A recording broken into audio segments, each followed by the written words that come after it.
الرحمن الرحيم أقم الصلاة لدلوك الشمس إلى غسق الليل وقرآن الفجر إن قرآن الفجر كان مشهودا ومن الليل فتهجد به نافلة لك عسى أن يبعثك ربك مقاما محمودا وقل رب أدخلني مدخل صدق وأخرجني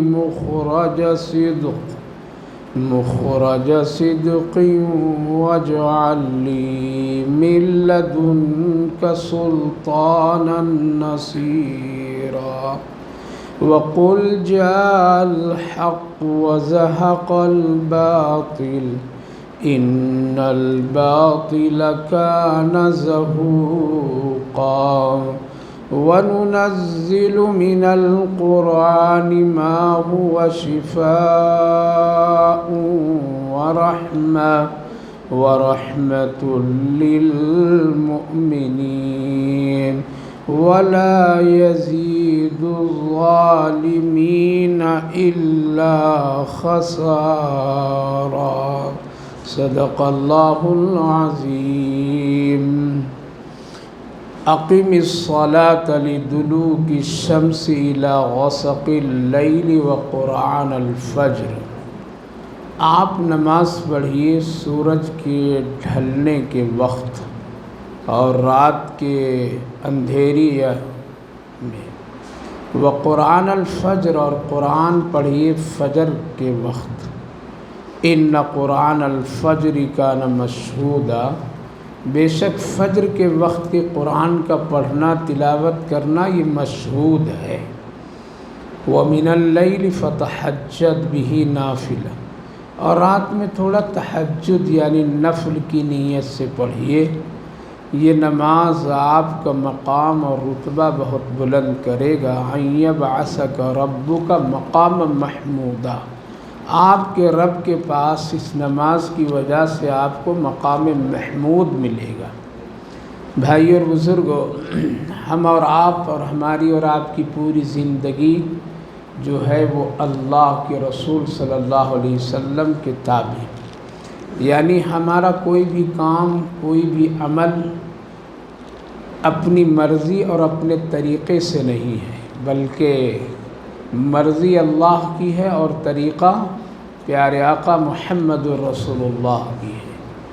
اگر ان دو باتوں کو خیال کر کے اگر کوئی عبادت کریں گے تب وہ عبادت اللہ کے بارگاہ میں مقبول بھی ہے، محبوب بھی ہے، اور اگر عبادت اپنی مرضی سے ہو اور طریقہ بھی اپنی مرضی سے ہو تو یہ عبادت نہیں ہے اور اللہ کے نزدیک اس کی کوئی حیثیت نہیں ہے۔ اس لیے عبادت میں مرضی کس کی ہے؟ اللہ کی، اور طریقہ کس کا ہے؟ پیارے آقا محمد الرسول اللہ صلی اللہ علیہ وسلم کا۔ لہذا چاہے وہ روزہ ہم رکھیں، نماز پڑھیں، چاہے صدقہ خیرات کریں یا جینے اور مرنے کے کوئی بھی مسائل ہو، یہ ان ساری چیزوں میں تقاضا یہ ہے کہ ایک مسلمان ہونے کے حیثیت اور ناطے ہم کو اللہ کی مرضی دیکھنی پڑے گی۔ میرے رب کا اس میں کیا حکم ہے، میرے رب کا اس میں کیا مرضی ہے، وہ کیسی عبادت چاہتا ہے۔ چونکہ ہم لوگ نماز کس کے لیے پڑھتے ہیں؟ اللہ کے لیے پڑھتے ہیں، تو دیکھنا پڑے گا نماز اللہ کیسا چاہتا ہے، کیسا پڑھنے کا حکم دیا ہے، اور اس کا طریقہ نبی کریم علیہ السلام نے کس طرح بتایا ہے۔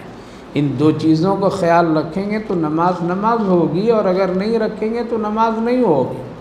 روزہ ہے، روزہ اللہ کا حکم ہے، روزہ رکھو، کب سے کب تک رکھنا اللہ نے بتایا ہے، طریقہ پیارے آقا محمد الرسول اللہ صلی اللہ علیہ وسلم بتائیں، اور اس کے پورے مسائل بتائیں کہ روزے کے یہ مسئلے ہیں، صبح صادق سے شروع کرنا ہے تم کو، اور غروب آفتاب تک کے ہر حلال چیز کو کیا کرنا ہے؟ روک دینا ہے۔ کیوں؟ اللہ کی مرضی کی وجہ سے روکنا ہے۔ کھانا حلال لیکن رک جاؤ، پانی حلال پینا چھوڑ دے، بیوی حلال لیکن اس کو روک دے، اس سے ملنا ابھی جائز نہیں تجھے دین میں۔ اور بہت سارے ایسے امور ہیں جو حلال ہیں لیکن صبح صادق سے لے کر کے غروب آفتاب تک اللہ کی مرضی کے لیے کیا کیا، اس کو روک دیا۔ اب روزہ رکھو، روزہ رکھو۔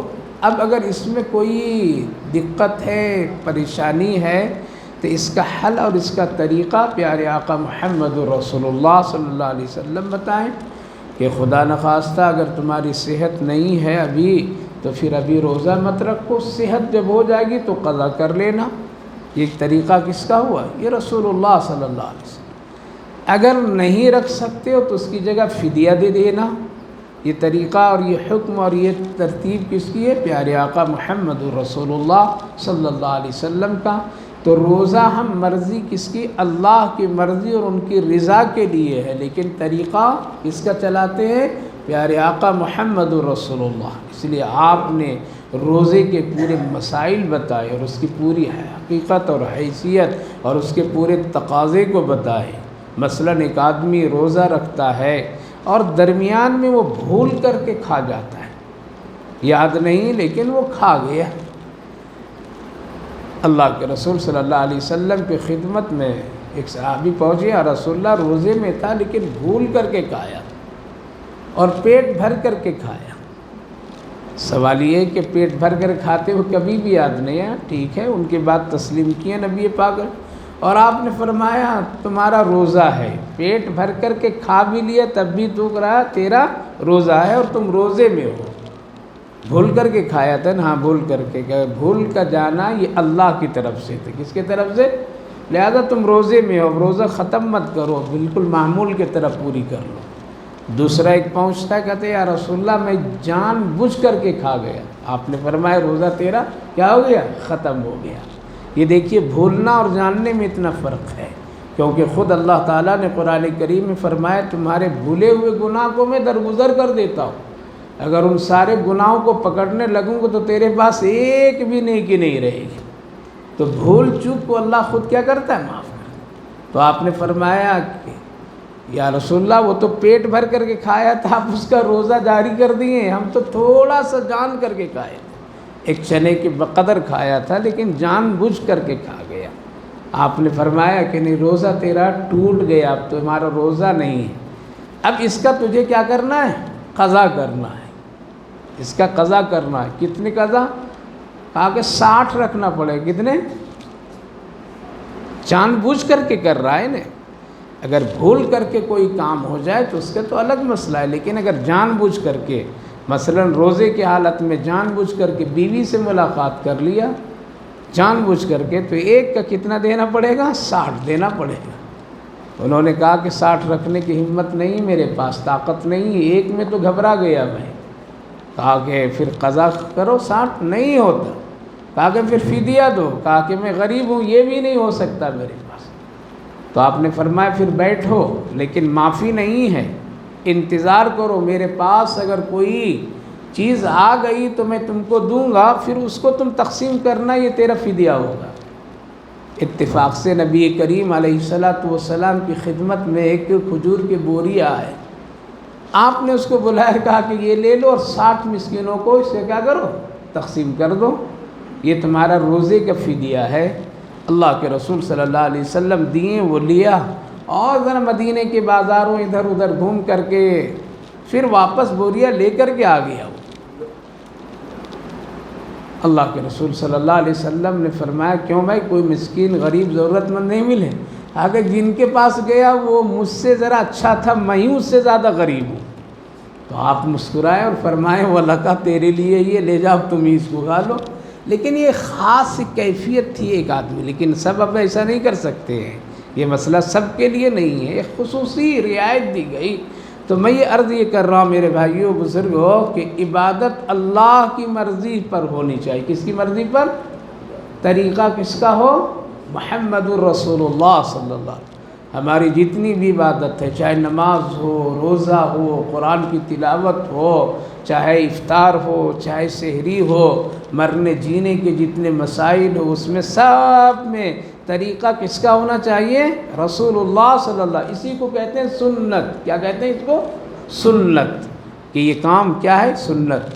میٹھا کھانا کہتے ہیں نا، میٹھا کھانا سنت ہے. کیوں کہتے ہیں؟ کہ نبی پاک علیہ الصلوۃ والسلام نے پسند کیا، اس لیے ہم لوگ اس کو سنت بنا دیے.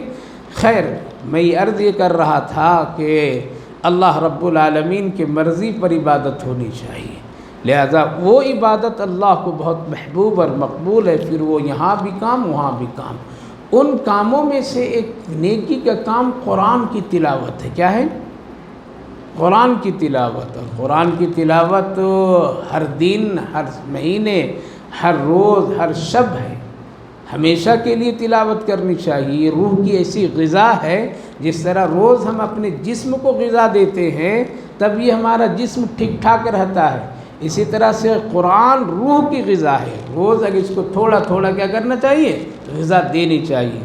لیکن قرآن کی تلاوت دوسرے مہینے اور دنوں کے مقابلے میں رمضان المبارک میں اس کی اہمیت بڑھ جاتی ہے.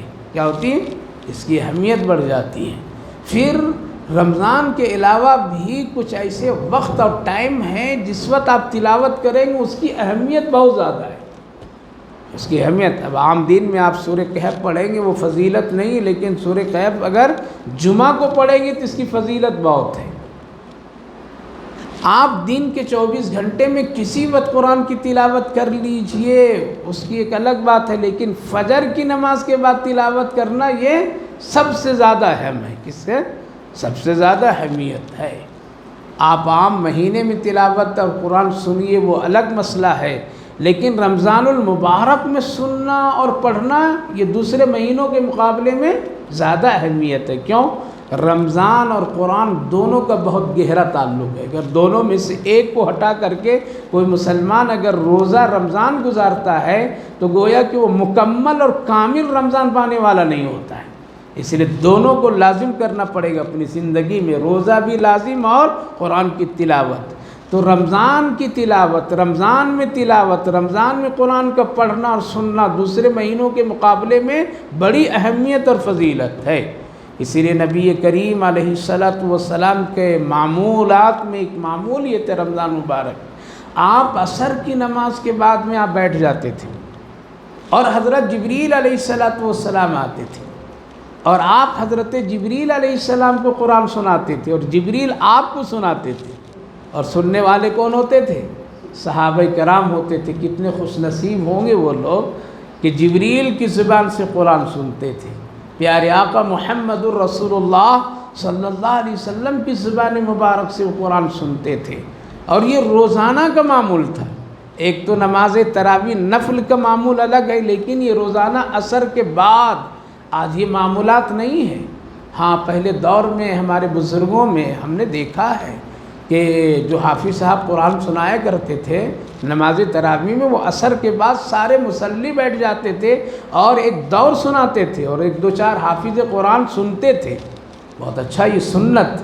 لیکن اب کہاں؟ اب تو سب کو سموسے کی فکر ہوتی ہے عصر کے بعد میں، سب کو افطار کی فکر میں بھاگے بھاگے جاتے ہیں. قرآن نہ کوئی پڑھتے اس وقت میں اور نہ اس کی کوئی عادت ہے، نہ مساجد میں اس کا اہتمام کیا جاتا ہے اور نہ گھروں میں اس کا اہتمام کیا جاتا تھا. تو پورے مہینے نبی کریم علیہ السلام رمضان المبارک میں قرآن کریم عصر کے بعد کس کو سناتے تھے؟ حضرت جبریل علیہ السلام کو. اور حضرت جبریل سناتے تھے رسول اللہ صلی اللہ علیہ وسلم کو. صحابہ سب مستعد ہو کر کے سنتے تھے. یہ سلسلہ چلتا رہتا تھا اور آپ کی پوری حیات، پوری زندگی میں یہ سلسلہ رہا، پوری زندگی رہا. جب آپ کی عمر کی آخری روزہ رمضان یعنی جو گزرا ہے تو آپ سے حضرت جبریل علیہ السلام نے کہا یا رسول اللہ 2 ختم کر لیجئے. کتنے کر لیجئے؟ 2 کر لیجئے. معمول کیا تھا؟ 1 ختم کا. ایک نبی سناتے تھے، ایک جبریل سناتے تھے. لیکن حضرت جبریل علیہ السلام نے کہا کہ یا رسول اللہ اس رمضان میں 2 ختم کرنا ہے ہم کو اور آپ کو، لہذا ہم بھی 2 سنائیں گے، آپ بھی 2 سنائیے. لہذا یہی کام ہوا. اللہ کے رسول صلی اللہ علیہ وسلم بھی 2 ختم سنائے اور حضرت جبریل بھی سنائے۔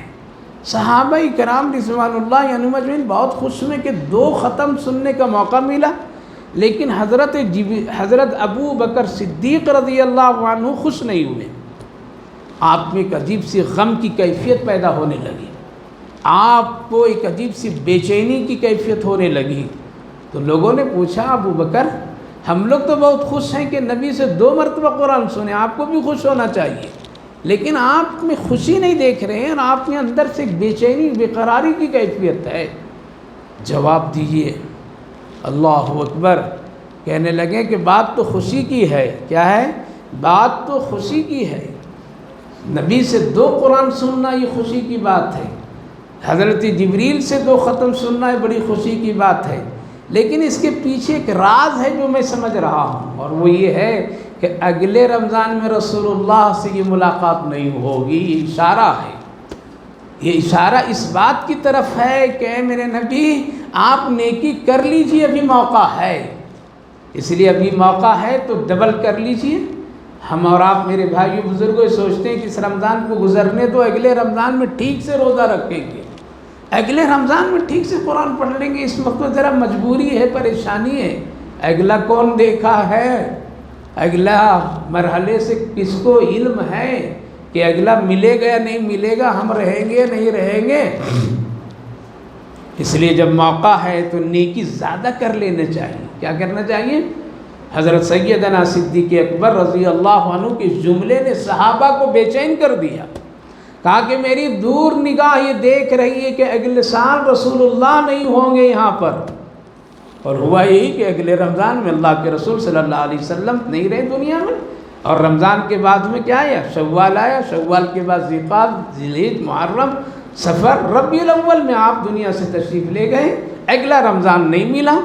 حضرت ابو بکر صدیق کی اس رائے پر حضرت عمر کہنے لگے وہ سب کی نظر خوشی پر ہے، لیکن ابو بکر کی نظر وہاں ہے جہاں کسی کی نظر نہیں پہنچی ہے۔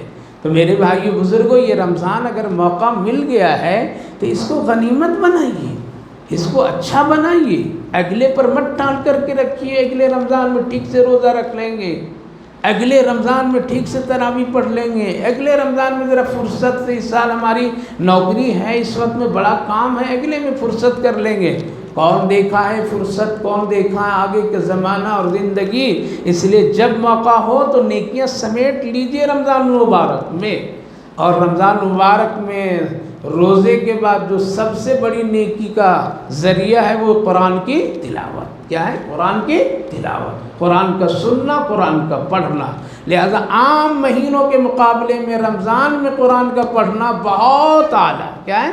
بہت اعلیٰ۔ اور روزانہ قرآن کی تلاوت فجر کے بعد میں کرنا یہ بہت اچھا اور بہت افضل۔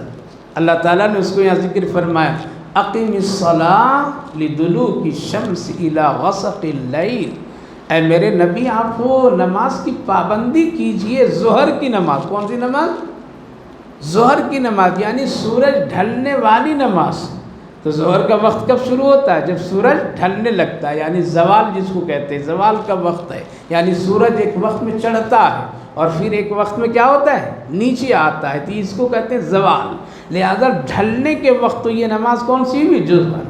عام طور پر میں ظہر کو لوگ کبھی کھانے پینے سونے قیل اللہ میں اس کو کیا کر دیتے ہیں؟ اس کو صحیح کر دیتے ہیں، تو اس کو تاکید کیا گیا۔ اسی لیے آقا کریم صلی اللہ علیہ وسلم فرمایا، جس نے ظہر کی نماز پڑھ لی اس نے اپنے اوپر جہنم کی آگ کو ختم کرا دیا اللہ سے۔ اس لیے کہ اس وقت شدت کی گرمی ہوتی ہے اور گھروں سے لوگ نکلنا پسند نہیں کرتے ہیں، نماز پڑھنا پسند جلدی سے نہیں کرتے ہیں، کوئی مشغولیات اور مجبوری ہوتی ہے، تو اللہ نے تاکید فرمایا، اقیم الصلاۃ لدلوک الشمس، آپ نماز پڑھیے سورج کے ڈھلنے والی نماز، یعنی اس وقت میں ظہر، الی غسق اللیل، اور رات کے اندھیری میں، یعنی عشاء ہے، مغرب ہے، جو بھی نماز۔ اور آگے فرمایا وقرآن الفجر، زیادہ تر یہاں علماء مفسرین لکھیں غسق اللیل سے مراد عشاء کی نماز ہے۔ کون سے؟ عشاء کی نماز جو رات کے اندھیریوں میں پڑھی جاتی ہے۔ وقرآن الفجر، ارے میرے نبی آپ قرآن کا پڑھیے فجر کے وقت پڑھیے، یعنی فجر کی نماز کے بعد میں آپ کیا کیجئے؟ قرآن کی تلاوت کیجئے، اس وقت کی تلاوت۔ ان قرآن الفجر کان مشہودا، اس وقت کی قرآن کی تلاوت کرنا یہ مشہود ہوگا۔ مشہود کے مطلب یہ حاضر ہوگا اور یہ شہادت کی کیفیت ہوگی، ایک گواہی کا ذریعہ بنے گا۔ کیسے گواہی کا ذریعہ؟ کئی باتیں علماء مفسرین لکھتے ہیں۔ ایک تو یہ فرماتے ہیں کہ جب آدمی کوئی فجر کی نماز کے بعد قرآن کی تلاوت کرتا ہے تو فرشتے جو دین والے اوپر جاتے ہیں وہ دیکھ کر کے جاتے ہیں۔ کیا کرتے ہیں؟ یہ آدمی تلاوت کر رہا ہے، حدیث پاک میں اللہ پوچھتا ہے، جاننے کے باوجود اللہ اس فرشتے سے پوچھتا ہے میرا فلاں بندہ کیا کر رہا تھا،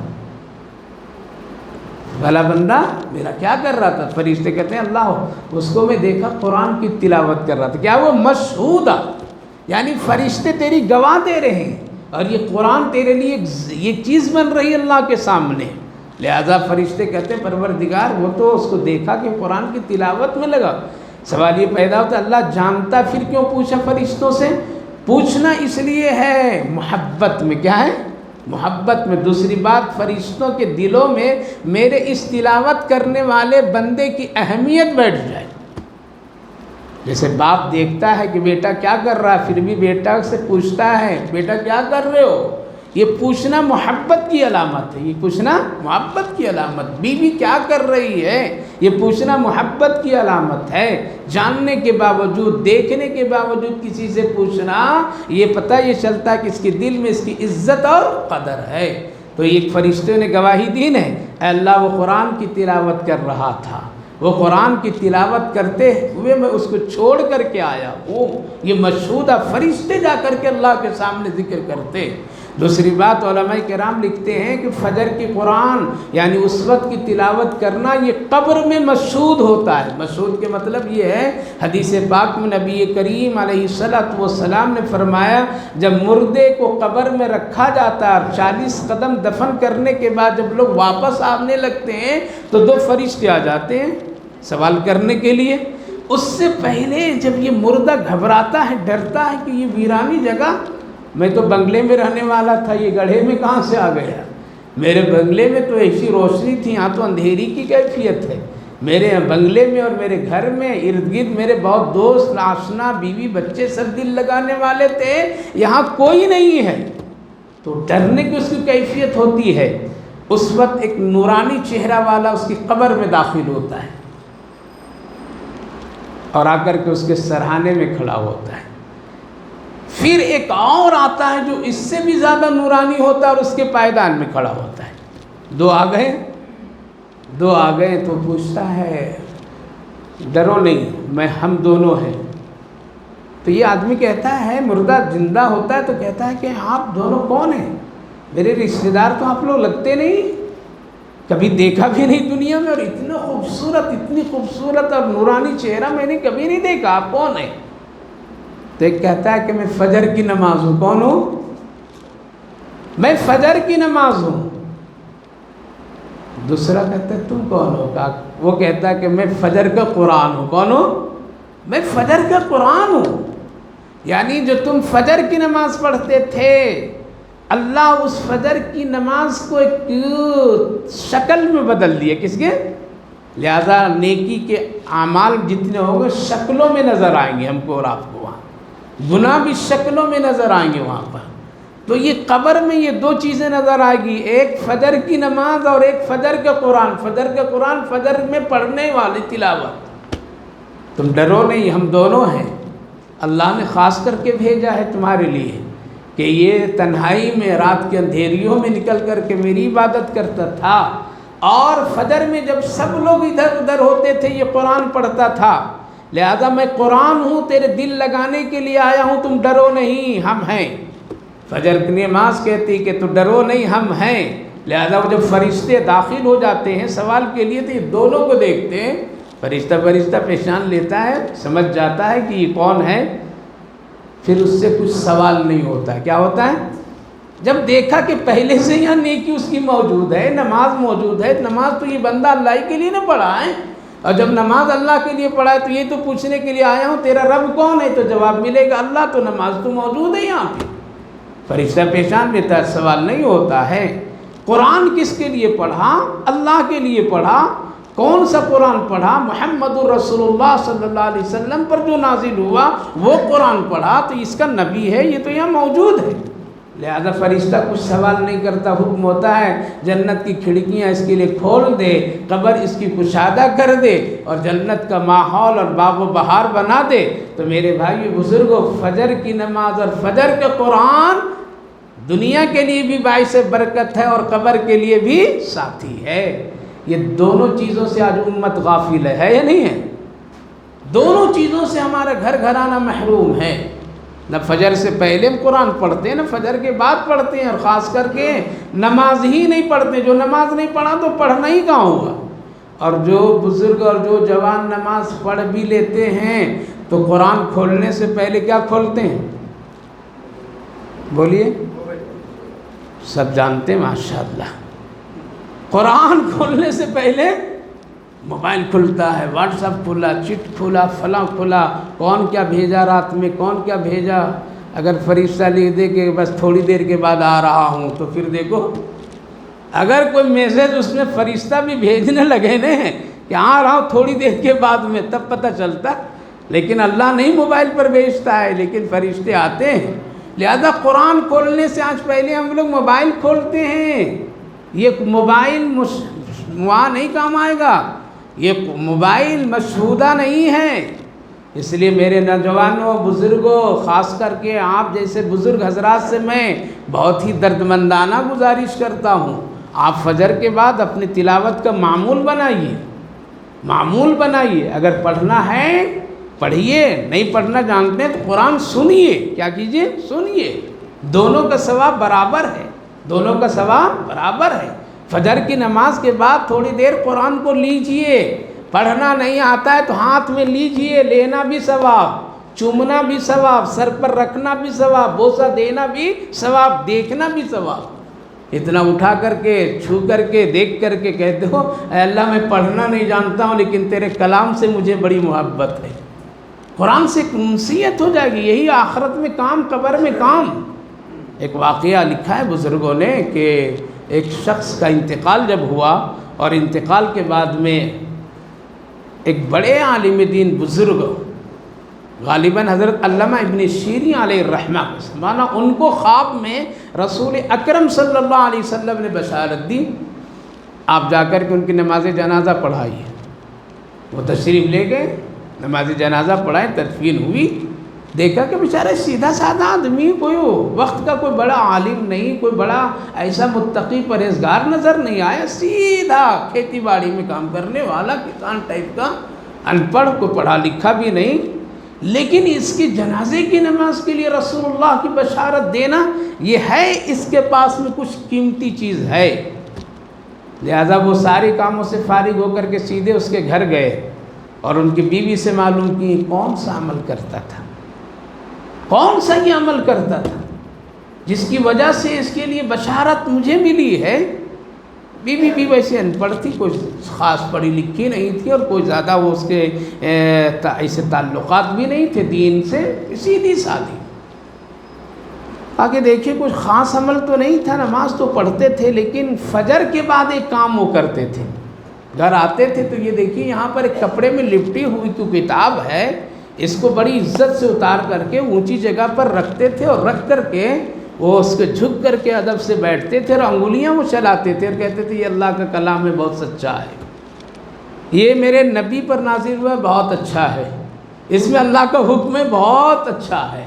بس یہی کہتے تھے، انگلیاں چلاتے رہتے تھے، چلاتے رہتے تھے، کم سے گھنٹوں تک یہ کام وہ کرتے تھے اور پھر ادب سے اس کو بند کر کے پھر اسی جگہ رکھ دیتے تھے۔ یہ روزانہ کا اس کا معمول۔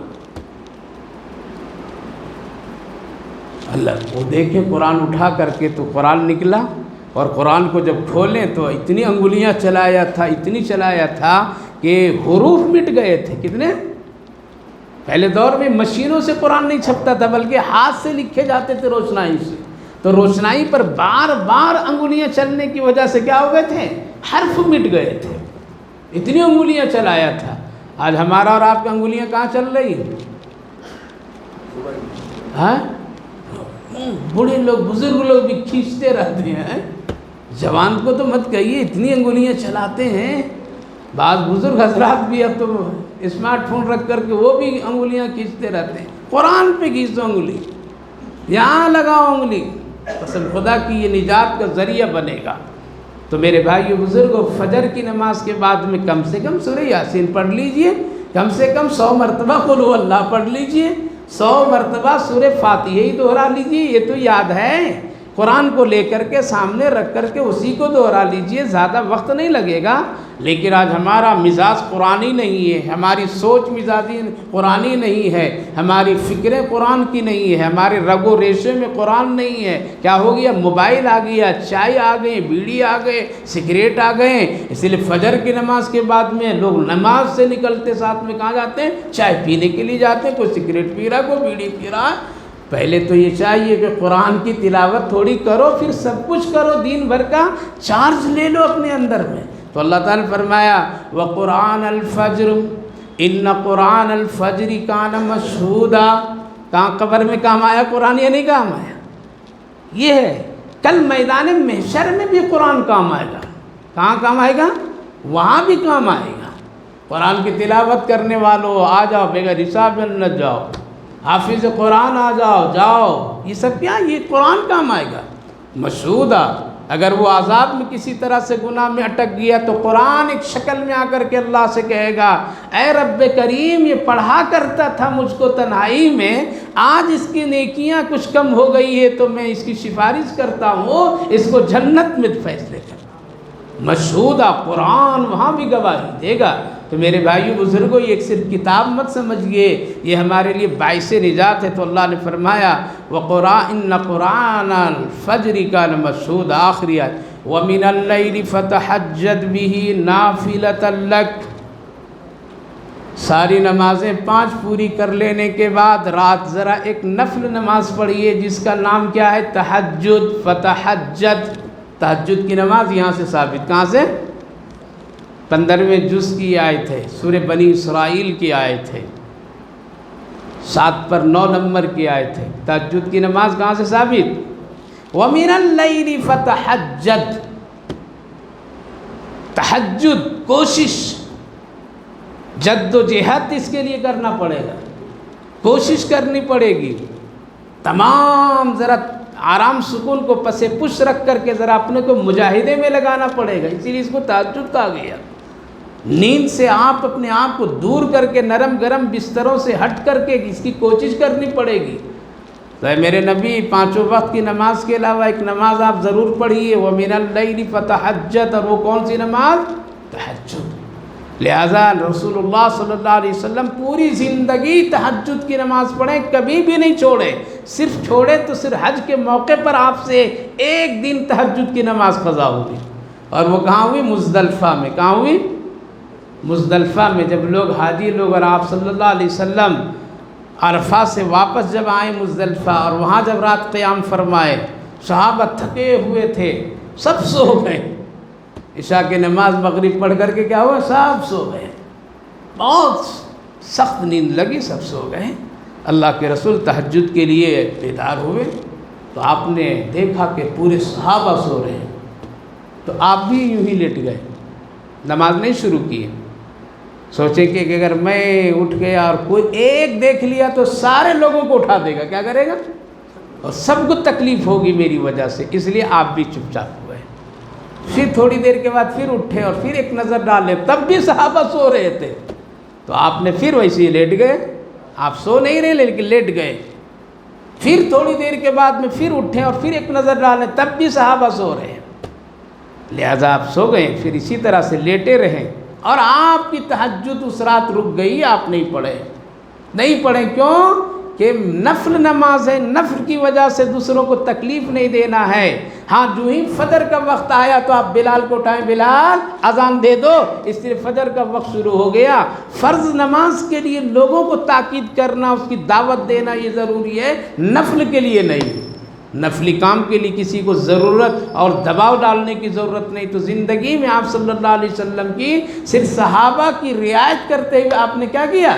تہجد کی نماز اس دن. ورنہ پوری زندگی اب تہجد پڑھیں، اتنی پڑھیں، ڈر لگنے لگا. آپ فرماتے تھے کہ کہیں میری پابندی کی وجہ سے کہیں یہ نماز فرض نہ ہو جائے، اسی لیے کم سے کم ایک مرتبہ چھوڑ کر کے آپ نے امت کے لیے پیغام دیا یہ نماز فرض نہیں ہے، یہ نماز کیا ہے؟ نفل ہے، نفل ہے.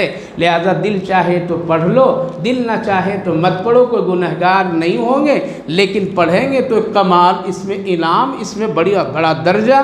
اللہ فرمایا عَسَىٰ أَن يَبْعَثَكَ رَبُّكَ مَقَامًا مَحْمُودًا.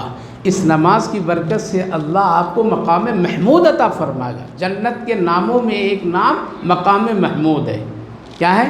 جو نبی کے لیے خاص ہو جگہ. کس کے لیے؟ نبی پاک علیہ السلام کے لیے خاص ہے. جنت کے بہت سارے نام ہیں. جنت الفردوس ہے، جنت حظیم ہے، مساکین طیبہ ہے، اسی طرح بہت. ان میں سے مقام محمود جو اللہ کے رسول کے لیے خاص ہے جنت میں جگہ. تو اللہ نے فرمایا ہم آپ کو اس نماز کی برکت سے مقام محمود دیں گے، لہذا اس نماز کو پڑھا کیجیے. خلاصہ یہ میرے بھائی بزرگوں، اس وقت نیکی کرنا آسان ہے. آسان ہے یا نہیں؟ عام دنوں کے مقابلے میں، عام دنوں کے مقابلے میں رمضان مبارک میں نیکی کرنا آسان، گناہ کرنا مشکل. چھوڑ دیتے ہیں بھائی یہ جھوٹ والا کام رمضان کے بعد کریں گے، رمضان میں نہیں کریں گے. یہ تو کہتے ہیں یہ 2 نمبر کا ہیرا پھیری بھی کام روک دو بھائی، رمضان کا مہینہ چل رہا ہے، رمضان کے بعد دیکھ لیں گے. کیا ہو گیا؟ جو گناہ آدمی کثرت سے کرتا تھا رمضان کی برکت سے ابھی غیبت نہیں کریں گے، چھوڑ دو.